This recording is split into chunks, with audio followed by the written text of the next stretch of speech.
COVID-19 continues to wreak havoc in the Philippines, making it one of Asia's worst affected countries.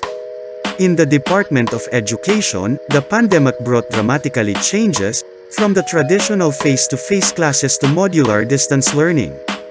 Traditionally, before the start of classes, the school should be prepared, through the implementation of DepEd's Brigada Eskwela project, like the presence of physical cleaning, repair, and refurnishing schools' facilities. But due to the pandemic and health restrictions, it was slightly deviated.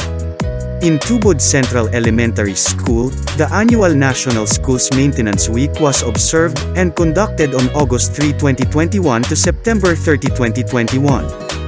Through this project, various stakeholders in the community joined to gather together, in response to the emerging call and need of the school.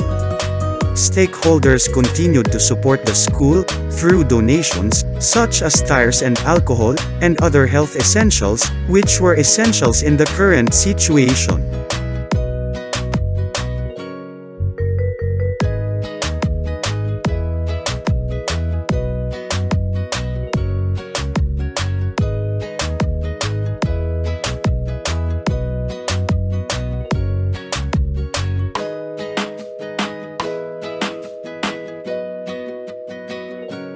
Other non-government organizations supported our school by volunteering themselves for cleanup drive following the health protocols, such as wearing of face mask at social distancing, just to maintain and sustain the cleanliness of the school, even if modular distance learning is implemented.